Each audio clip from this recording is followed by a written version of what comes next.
Hello student. आज मैंने actually कोई चैप्टर तो नहीं बनाया है, बट सबसे पहले मैं आप लोग को थोड़ा सा क्लियर कर दूं, क्योंकि अभी बहुत सारे बच्चे हैं जिन्होंने सोशल साइंस को बिल्कुल साइड में करके रखा है कि दैट उसको तो सब्जेक्ट ही नहीं मानना है कि नहीं, उसको तो पढ़ ही लेंगे और सबसे ज़्यादा टेंशन उसी में लेके बैठे हैं कि करना कैसे है भाई, है ना। तो थोड़ा सा उसी का सिलेबस और अगर बात किया जाए हम लोग तो सिलेबस वाला समझ लेते हैं। उसके बाद फिर हम लोग स्पेसिमेन को समझ लेते हैं। स्पेसिमेन को समझने से ये हो जाएगा कि अगर आपने बिल्कुल भी नहीं पढ़ा है ना, तो आप 5 से 6 चैप्टर करके कौन से आपके कंपलसरी चैप्टर है, कौन से आपका कंपलसरी नहीं है, आप 80% से ऊपर नंबर ला सकते हैं। समझ रहे हैं ना आप।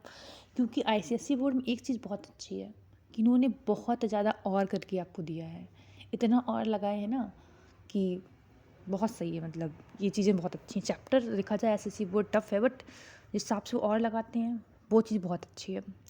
चलिए पहले हम लोग सिलेबस क्लियर कर लेते हैं और फिर थोड़ा सा समझाएंगे। देखिए ये मेरा पॉइंट ऑफ व्यू है, आपको जैसा भी लगे वो आपके ऊपर डिपेंड करता है।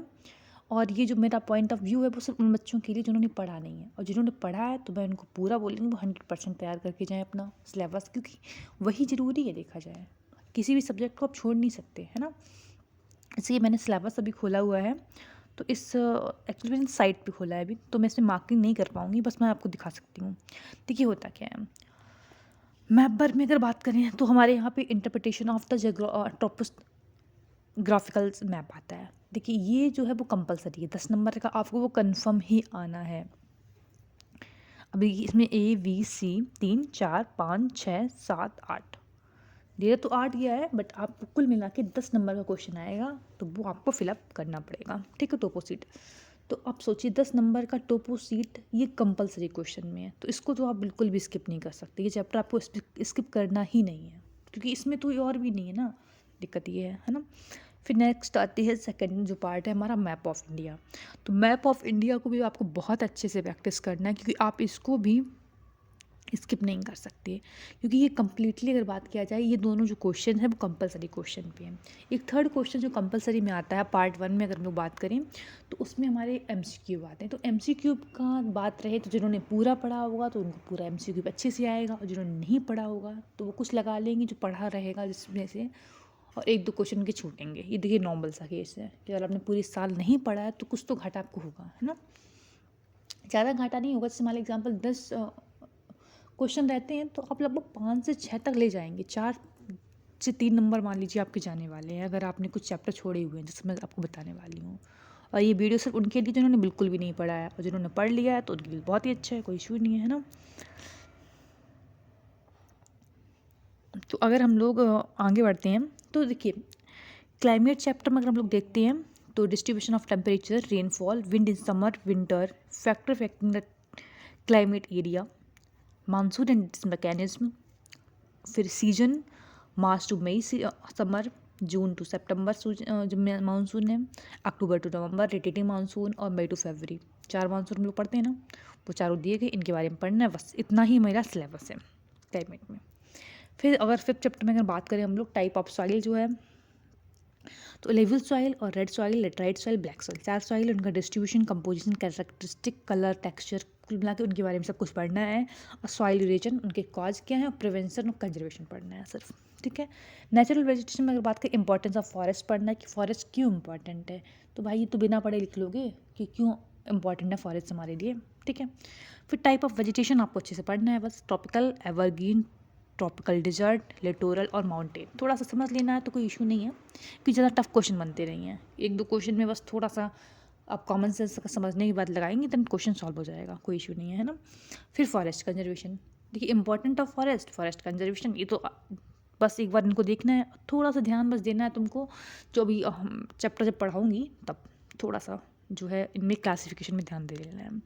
वाटर रिसोर्स में, सोर्स में अगर बात करें हम लोग, देखिए एक हमारा सरफेस होता है और एक हमारा अंडरग्राउंड वाटर होता है ना, ग्राउंड वाटर। तो ये दोनों पढ़ने हैं।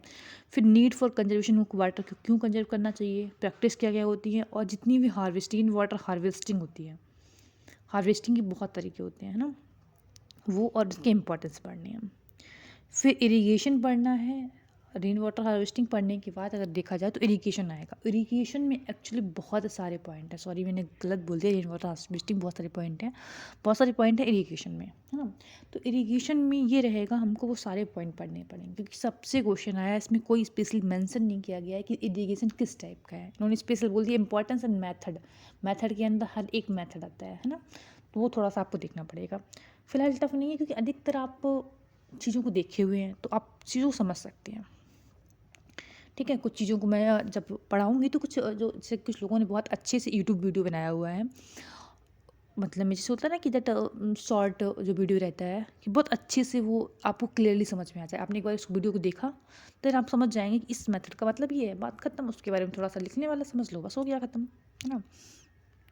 तो देखिए ऊपर की अगर बात किया जाए चैप्टर नंबर देखिए, सॉइल तो कंफर्म तैयार करना बिल्कुल छोटा सा चैप्टर है, नेचुरल वेजिटेशन कंफर्म का तैयार करना है, वाटर रिसोर्स कंफर्म तैयार करना है। देखिए चैप्टर नंबर अगर बात करें climate, soil resource, natural vegetation, water resource, minerals, agriculture, manufacturing industry, transport, waste management, सबसे एक क्वेश्चन बनता है आपका। ठीक है, और उन एक एक क्वेश्चन में कुल मिला के आपके 9 क्वेश्चन बनते हैं। 9 में से आपको करने कितने हैं? 5, मतलब 4 चैप्टर आपको क्रॉस मार के अब चले भी जाएंगे तब भी आपको कोई दिक्कत नहीं आएगी। तो भैया बेस्ट मैनेजमेंट चैप्टर क्यों छोड़ेंगे आप? ज़िंदगी स्टार्टिंग जब से पढ़ रहे होंगे तब से लास्ट चैप्टर जुड़ा आता है बेस्ट मैनेजमेंट, है ना।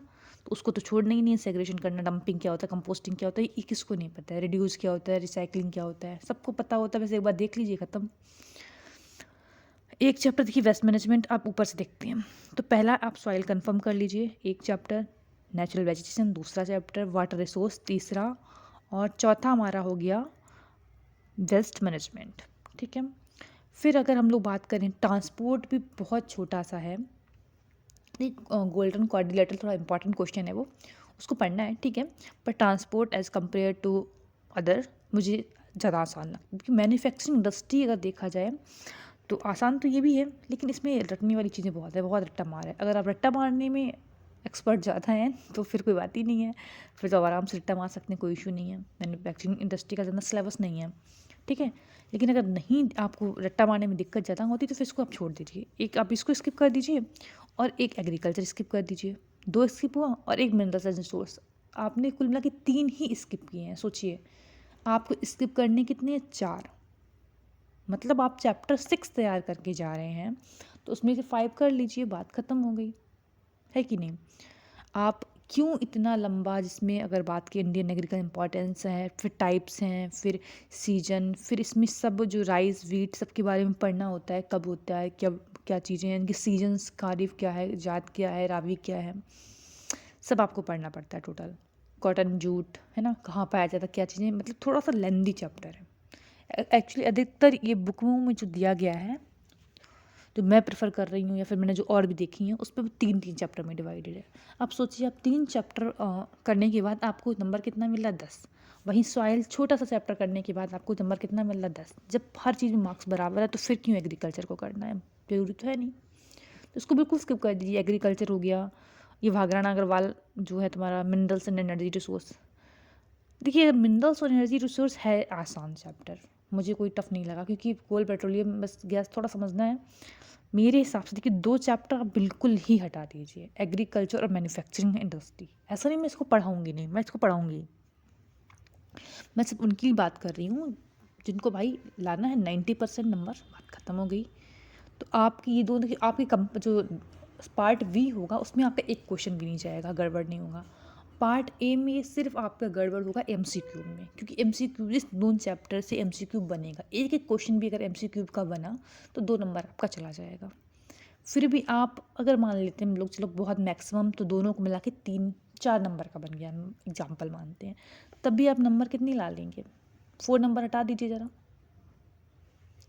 फिर भी आप 96 नंबर ला रहे हैं, तो कम तो है ही नहीं। जब पूरी साल आप पढ़े नहीं हैं तो उसके हिसाब से बहुत अच्छा है ना। तो बस इतना ही समझाना था इस वाले वीडियो में। फिर नेक्स्ट जो है स्पेसिमेन को थोड़ा सा डिस्कस कर देंगे हम एक और वीडियो में, तो उसको भी ज़रा चेकआउट कर लीजिए। उसके बाद फिर हम लोग अपना स्टार्ट कर देंगे सिलेबस ज्योग्राफी का, और बहुत ही स्पीड से ख़त्म करेंगे। जैसा कि मैंने बोला है कि मैं स्टार्टिंग में ये अभी चैप्टर रोक दूँगी। क्लाइमेट, हाँ देखिए क्लाइमेट कुछ लोगों को बहुत टफ लगता है, तो चाहे क्लाइमेट हटा दो और मिनरल्स और एग्रीकल्चर 3 हटा दीजिए, बहुत है। मैन्युफैक्चरिंग इंडस्ट्री पढ़ लीजिए भैया, इतनी टफ नहीं है, आसान है ना। ये भी, और सॉरी मिनरल्स और रिसोर्स, देखिए एग्रीकल्चर सबसे पहले हटाना है, उसके बाद आपकी इच्छा पे डिपेंड करता है। आपको मिनरल्स एनर्जी रिसोर्स टफ लग रहा है तो उसको हटा दीजिए, मैन्युफैक्चरिंग इंडस्ट्री लग रहा है उसको हटा दीजिए, और क्लाइमेट लग रहा है उसको हटा दीजिए। हटाने के लिए चारों हटाएंगे तब भी काम चल जाएगा, लेकिन चारों नहीं हटाना है। एक तो बैकअप प्लान रखिए, है ना, कि अगर मान लीजिए एग्जाम्पल किसी आप पोर्शन से वो टफ पेपर बन गया, आपको समझ ही नहीं आ रहा कि क्वेश्चन पूछ क्या रहा है, देन वो आपके पास होना चाहिए ना कि मैंने एक क्वेश्चन और अच्छे से तैयार किया है। मतलब अब 5 क्वेश्चन आपको करने हैं तो अब 6 चैप्टर तैयार कर लीजिए, बस इनफ है। इससे ऊपर आपका पेपर गड़बड़ नहीं होगा, इतनी भी किस्मत ख़राब नहीं है कि दैट हर चैप्टर से टफ ही बनेगा। और आप PYQ करके जाएंगे तो ऐसा कोई चांसेस होने का बिल्कुल भी 0 चांसेस है ना। तो चलिए आज के जो वीडियो है आज इसको यहीं पर समाप्त करते हैं। बाकी जो स्पेसिमेन वाला है वो हम आपको एक वीडियो में फिर से जो है वो प्रोवाइड करा देंगे, है ना। तब तक के लिए बाय, टाटा, और अच्छे से पढ़ाई करिए क्योंकि इम्पोर्टेंट तो बहुत ज़्यादा है वही चीज़। चलिए, थैंक यू सो मच, और लाइक करिए, सब्सक्राइब करिए, ठीक है ना। चलिए।